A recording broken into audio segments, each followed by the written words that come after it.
Gracias, presidente. María Berza, de la agencia AP. Quería hacerle dos preguntas. La primera sobre migración. Según los datos del INAMI, el año pasado detectaron aquí en México el récord del que ya se ha hablado mucho de migrantes irregulares, en situación irregular. Eran como 780.000 los que estaban en México. Y según los datos del INAMI también, solamente hubo 50.000 retornos, menos de la mitad del año previo, que no se había llegado ni siquiera a los 500.000 migrantes. Este año parece que las cifras siguen en aumento, ya llevan casi cercano al 500.000 de migrantes en situación irregular aquí en México y los retornos siguen bajando. Hay como 10.000 retornos según los últimos datos del INAMI. Entonces, mi pregunta era el por qué. Bueno, muchos hemos estado ahora mismo en el sur, un equipo de la agencia. Los migrantes en Villahermosa se quejaban, se sienten mareados por las autoridades mexicanas porque algunos los han devuelto del norte al sur hasta en 6 ocasiones.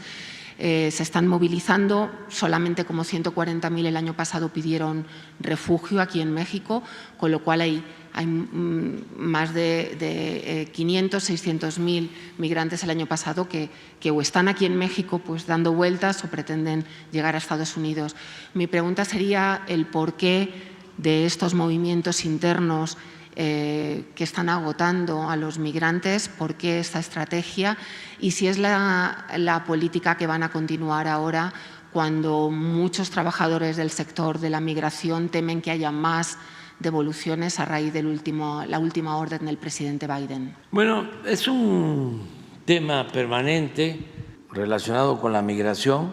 Hay comunicación con el gobierno de Estados Unidos. Ellos están tomando decisiones como esta última relacionada con lo del asilo, pero no ha habido en 5 meses un desbordamiento del flujo migratorio en los últimos 5 meses. Tuvimos una situación delicada en diciembre del año pasado, pero vamos a decir que sin que se aplique una política como la que estamos proponiendo desde hace años de atender las causas de la migración, no ha habido mayores flujos migratorios.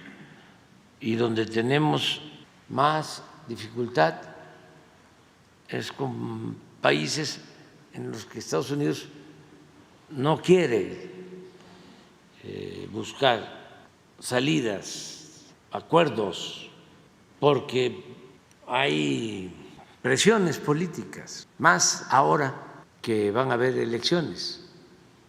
Me refiero al caso de Cuba, al caso de Venezuela, desde luego Haití, Nicaragua y también Guatemala últimamente. Y en el caso de Guatemala hay muy buenas posibilidades de llegar a un acuerdo para el desarrollo de Guatemala, lo estamos impulsando, pero se tardan mucho en actuar y cuesta trabajo que se entienda, que se internalice y además que se lleve a la práctica una política de atención a las causas de la migración. Entonces, porque eso no lo han hecho nunca. Bueno, hubo un plan en la época del presidente Kennedy, la Alianza para el Progreso, pero desde entonces todos los planes tienen que ver con lo militar, como el Plan Mérida, el Plan Colombia, cooperación contra las drogas, contra el crimen, pero en el tema migratorio solo ha sido contención, muros, amenazas de mano dura, militarización de fronteras, leyes más severas, pero no quieren, se les complica atender las causas. Nosotros estamos proponiendo ahora, hay un proyecto, 2, que ayudaría muchísimo el que se le diera continuidad al Tren Maya de Chetumal a Belice, de Belice a Flores, a Guatemala. Serían como 500 kilómetros. Pero eso significaría darle trabajo como a 100,000 personas. Y el otro proyecto, el tren de Tapachula, de Ciudad Hidalgo, a Guatemala, 50,000 empleos, más todo lo que significa el plan de reforestación de la selva. Pero no hay inversión en eso.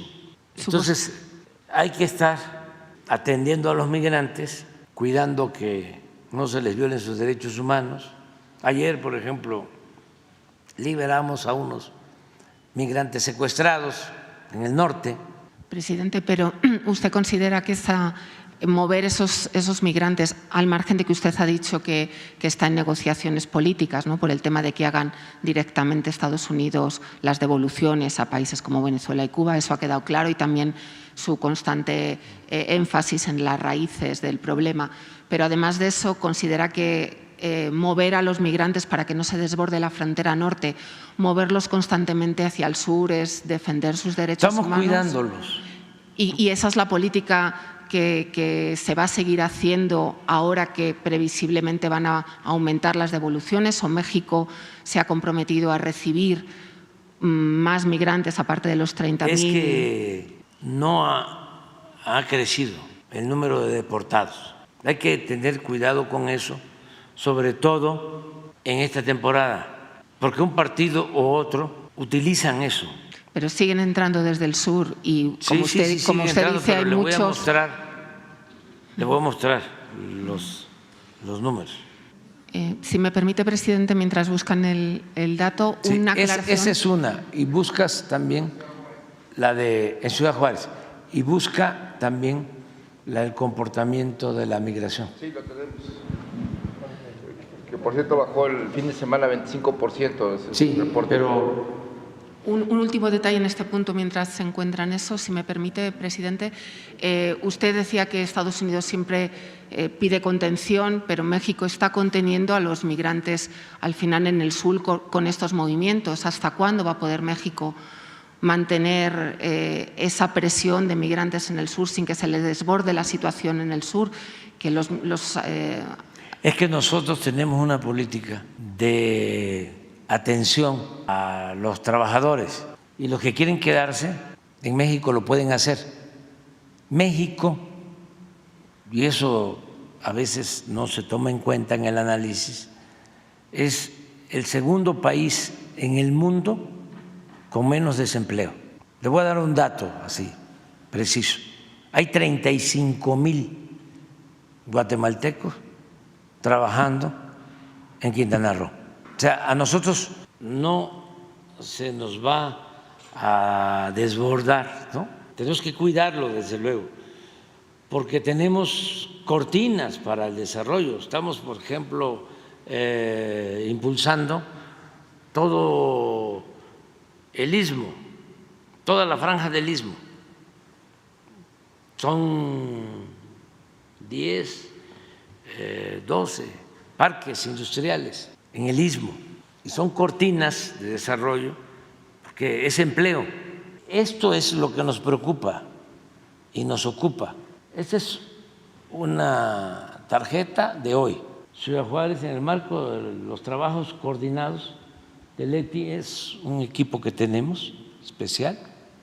Elementos del Ejército Mexicano, Guardia Nacional, CONACE, Fiscalía General de la República y de la Fiscalía del Estado, en coordinación con la CNI, catearon un inmueble deteniendo a 3 integrantes de una célula delictiva afín a una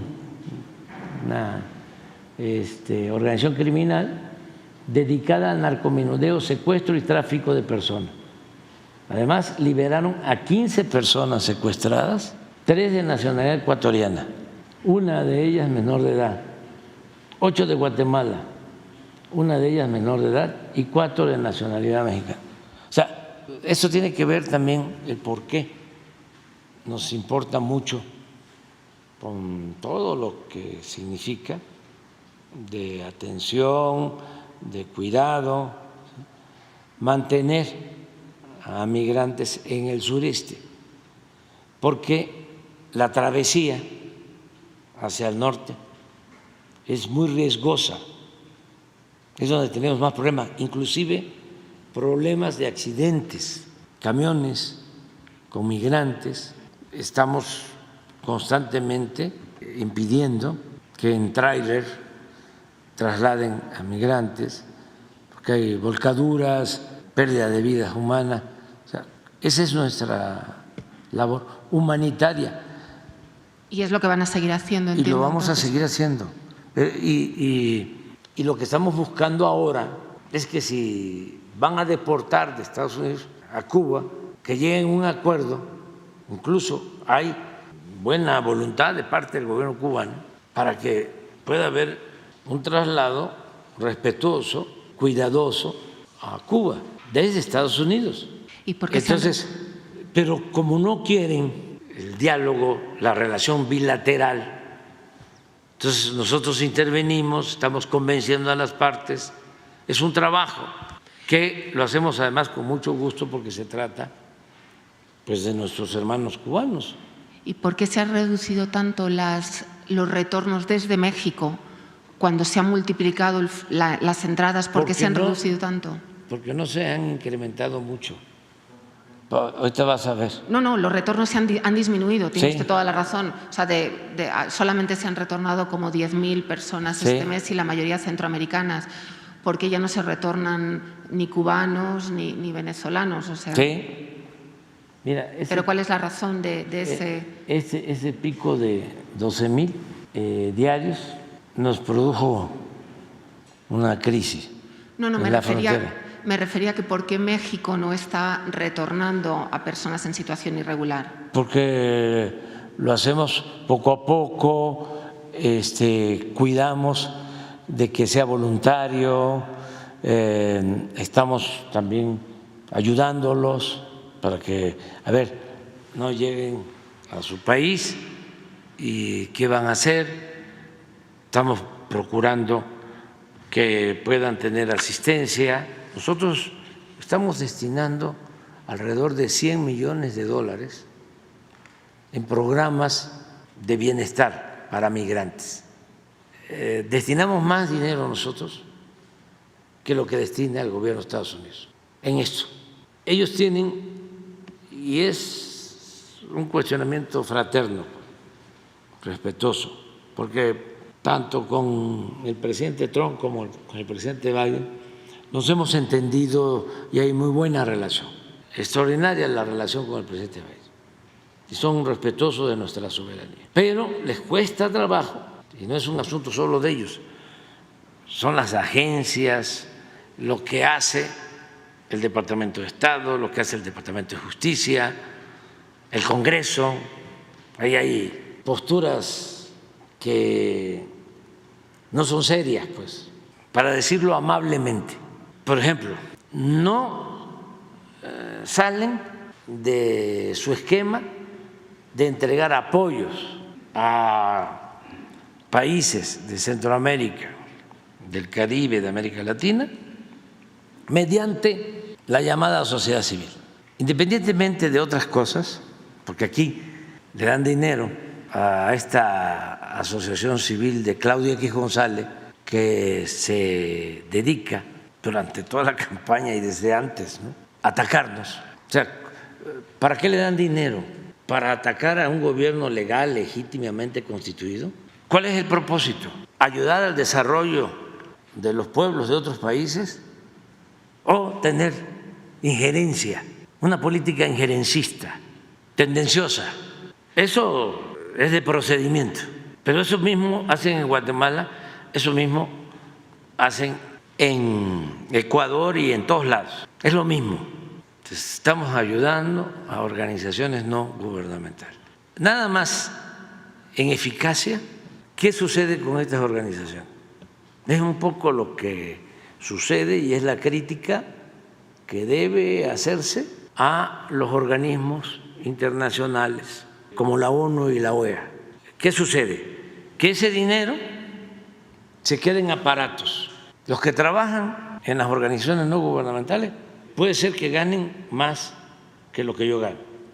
Bueno, Claudio se asignó un sueldo mensual de 300,000 pesos. Yo gano 140, 130, no sé. Por poner un ejemplo.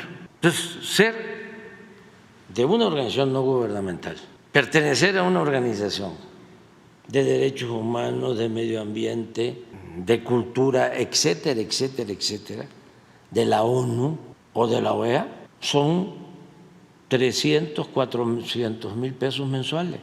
Entonces, pero es para ayudar a los habitantes de un país.